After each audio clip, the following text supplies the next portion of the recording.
Salut à toi, j'espère que tu vas bien. On se retrouve aujourd'hui pour une nouvelle étude de cas qui s'inscrit dans la série de vidéos Paris long terme. Alors dans cette série de vidéos Paris long terme, j'ai pour l'instant fait 2 vidéos qui servent vraiment d'introduction au Paris long terme, qui sont pourquoi faut-il parier sur long terme et à quel moment de l'année est-il le plus important de parier. Et ces 2 vidéos constituent vraiment le socle de connaissances principal pour faire des paris long terme. Donc déjà, je t'invite à aller voir ces 2 vidéos si ce n'est pas encore le cas. Et pour l'instant, il y a 2 autres études de cas qui ont été faites dans la série de vidéos Paris long terme. On a la vidéo vainqueur de championnat et une autre vidéo qui s'appelait vainqueur de coupe. Et dans ces 2 vidéos, comme dans chaque étude de cas, j'expliquais si le type de pari en question était intéressant. Et aujourd'hui, l'étude de cas sur laquelle on va se pencher, c'est l'étude de cas phase de poule en Ligue des Champions. Pour en revenir au sujet de la vidéo, est-ce qu'il est intéressant de faire des paris long terme sur les phases de poule en Coupe d'Europe, que ce soit en Ligue des Champions ou en Ligue Europa? Alors déjà, on va distinguer 2 types de paris dans les phases de poule de Coupe d'Europe pour ce qui est des paris long terme. On a soit le pari qualification en huitième de finale, c'est-à-dire que l'équipe finit première ou deuxième de sa poule, soit le pari vainqueur de groupe, autrement dit l'équipe finit première de sa poule. Le premier élément que je voulais évoquer avec toi, c'était que la plupart des parieurs jouent sur la Ligue des Champions, alors que finalement il y a une très faible minorité de parieurs qui jouent sur la Ligue Europa. Et ça fait tout simplement entrer la Ligue des Champions dans ce qu'on pourrait appeler le marché de masse, alors que la Ligue Europa fait clairement partie intégrante des marchés de niche au sein des Coupes d'Europe. Et j'avais fait une vidéo en fait qui s'appelait Nous parions beaucoup trop sur les sports de masse, entre parenthèses football et tennis, où j'expliquais en fait que finalement le fait de s'intéresser à une niche superficiellement et de connaître finalement très peu de choses sur la compétition qui serait une compétition de sport de niche, ça ne va pas te permettre d'avoir des value bets. C'est-à-dire que si tu veux faire des paris long terme en Coupe d'Europe et que tu hésites entre faire des paris long terme en Ligue des Champions et en Ligue Europa, si c'est la Ligue des Champions qui t'intéresse, c'est-à-dire comme la plupart des gens, moi je te conseille de surtout rester sur la Ligue des Champions, d'améliorer tes connaissances sur les paris long terme et les paris court terme en Ligue des Champions et de placer des paris là-dessus. C'est-à-dire que ça sert à rien de passer des paris court terme ou des paris long terme sur la Ligue Europa si tu connais très peu les équipes de cette compétition et si tu connais très peu cette compétition.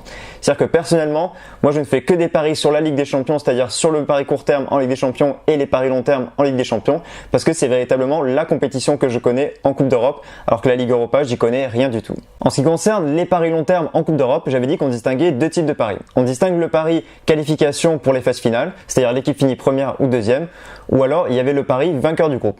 Ça veut dire qu'en fait, l'équipe finissait tout simplement première de son groupe. Et ce que je pense en fait, c'est que en tout ce qui concerne le pari vainqueur de groupe, pour ce qui est de la Ligue des Champions, il y a très peu d'équipes qui peuvent vraiment prétendre à tout chaque année gagner dans leur groupe. C'est-à-dire qu'il y a très peu d'équipes qui dominent véritablement les autres équipes en Europe. C'est-à-dire que selon moi, il n'y a que 3-4 équipes qui dominent chaque année en Europe et qui sont quasiment sûres de finir première de leur groupe dans leur phase de poule de Ligue des Champions. Et ces équipes-là, c'est soit le Bayern, soit le Real, soit le Barça et éventuellement l'Atlético Madrid et peut-être aussi la Juventus de Turin. C'est-à-dire que si tu fais un pari vainqueur de groupe, en Ligue des Champions, tu pourras, étant donné qu'il n'y a que 6 matchs dans chaque poule, tu peux en fait avoir énormément de surprises.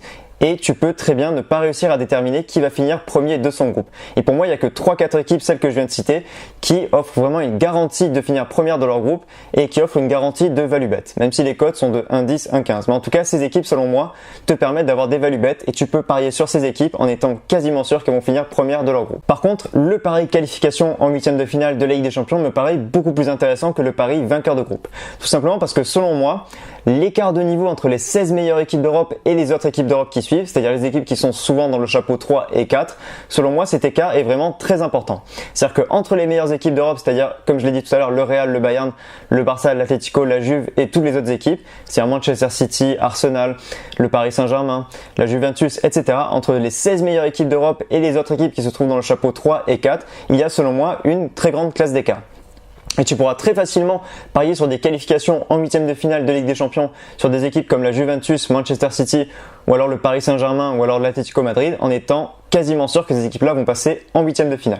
Et c'est des cotes qui souvent sont plus intéressantes que les cotes vainqueurs de groupe. C'est-à-dire que pour moi, c'est des cotes qui ont une value bet beaucoup plus importante. En définitive, les paris long terme sur les phases de poule en Ligue des Champions sont pour moi des paris qui peuvent être très intéressants. Alors on a le pari vainqueur de groupe, comme je l'ai dit, qui ne va pas t'apporter énormément de value bet, mais tu peux toujours parier sur un vainqueur de groupe, mais ça je te le déconseille. C'est pour moi pas le meilleur pari que tu pourras faire sur les phases de poule en Ligue des Champions.